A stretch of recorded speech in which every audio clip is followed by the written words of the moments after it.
great friends of mine very early and often. You know, the people that you can call on, no matter what's happening, that's what they've been.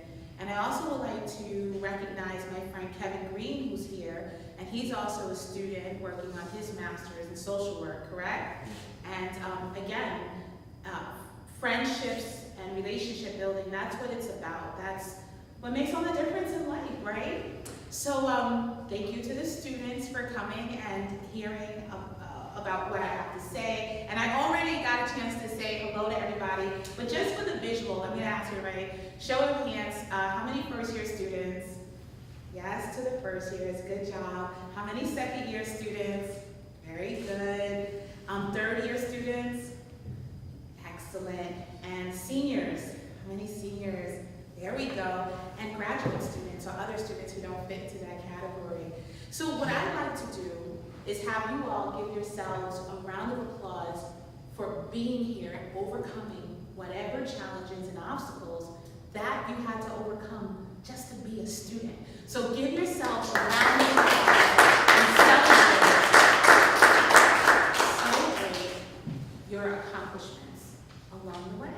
Because things are sometimes tough, right?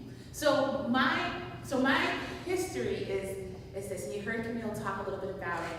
I have 3 brothers who attended and graduated from Springfield College. I'm the oldest of 10, and we grew up in Springfield.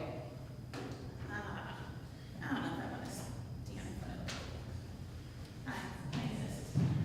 the So we grew up in Springfield. We grew up very much in the inner city of Springfield. And I was the big sister, and so when my older brother, the brother who's right under me, went to apply for the college, I didn't intend to tell you this story, but I don't know, I'm just gonna go for it.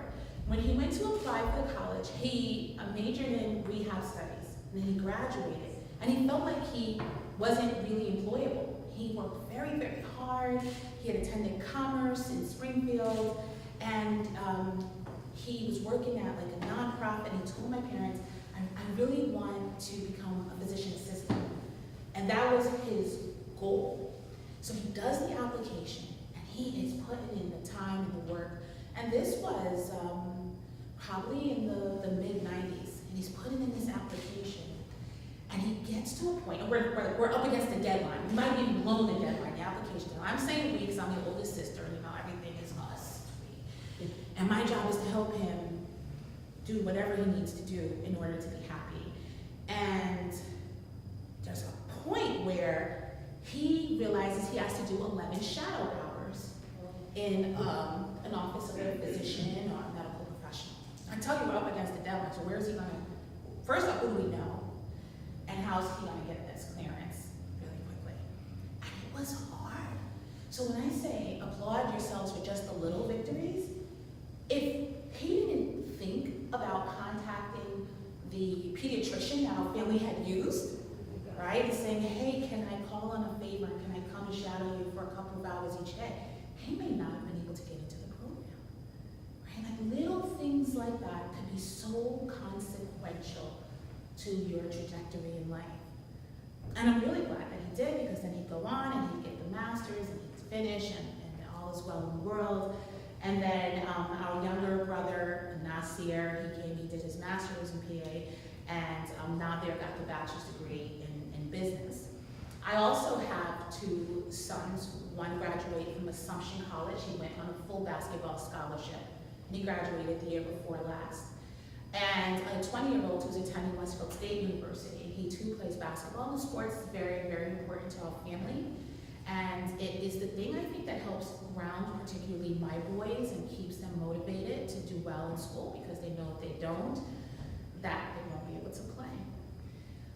So let's talk about this climate that we're in and the role that we play from a civic engagement perspective.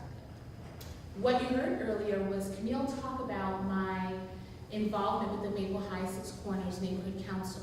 If you're familiar at all with the landscape of Springfield, and I know that Springfield College is very committed to community service and puts you out into the city and into Western Massachusetts, you will probably come into contact with the Maple High Six Corners area. It's like in the general direction of Central Street and Pine Street, as if you're going downtown Springfield. And that's where I was raised, right on Central Street. And what happened to have me join Maple High Six Corners in a more responsive way than I had been was that when I was 17, which was in 1991, there were two little boys who were our neighbors. They were 4 years old and 6 years old. And they had walked to a store on Pine Street. Their mother hadn't had them properly enrolled in school. It was in October, and everybody else was off the streets. Everybody was in school, and these two little boys were taken and dragged to an abandoned building and savagely beaten and left for dead. They ended up surviving, and they moved back to Maryland with their grandparents and their mother. After they got out of the hospital, they were in the hospital for a very, very long time. The two little boys were friends with my little sisters. They were all like the same age. So when we found out what happened that day, and this is really before the times of the internet, I mean, it was word of mouth. I still can remember hearing about what happened, and then when tragedy happens, the rumors start to swirl, and you can't decipher what is truth and what wasn't. But it quickly became evident what had happened, the way I had described it, and that the boys were left in the building. One of them gets out, and gets to safety, and he's able to say, go get my brother, and it was a tragedy. And I remember saying, well, we have to do something. And so the Maple High Six Corners area was the neighborhood where this building was. And I went to the meetings with my parents, and I kept saying, well, let's have a protest. Like, let's have a rally. And I meant to bring today, because I have a scrapbook with all of the news stories of that event. And so for people who've lived in Springfield or who know the story, it usually triggers a memory about what happened. It was just so horrible. I usually bring the scrapbook with me so people can see. And we stood in front of the building, and we marched in the rain, and eventually the building was demolished. I remember one point I heard someone say, the building doesn't even have boards on the window, right? And again, I'm young, but I'm learning something about this process. I'm learning that for families like mine, poor families, Black and brown families in the inner city community, it was okay for there to be an abandoned building, right? I was conditioned that that was okay. You wouldn't see abandoned buildings in other parts of the city, other towns. You just wouldn't. And then to realize that if there's an abandoned building, there's a standard, which meant, in this case, that maybe there'd be a fence around the building, or there'd be boards on the window.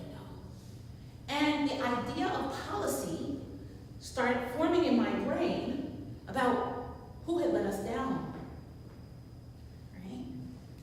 And I remember that eventually, while the building got demolished, there was a fight over whether the absentee landlord would pay for the demolition or whether the city would have to cover it.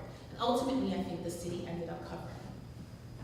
I would go on to go to college. I went to Elms College. I married young. I went to work at Western. I went to school at Western University. I worked at Mass Mutual. So I'm doing these other things, and I'm going about living my life. And I'm continuing to study policy. I majored in paralegal studies at Elms College, and while I was working at Mass Mutual, it was in the law division. And then I looked around at the lawyers that I was working with, and I said, they're making 3 times what I could make. I'm going to law school.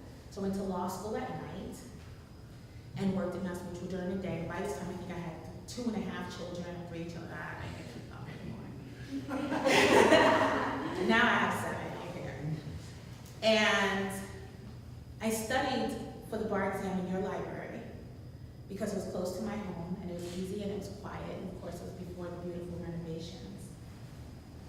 And started my own law practice, and again worked more with policy around different things, protecting the rights of people to practice their religion, protecting the rights of employees, just all kinds of stuff, whatever I want to do. Most of the issues that pay my bills currently is I represent families in contested cases in family court, custody support, visitation, things like that. I'm going to hard stop right here.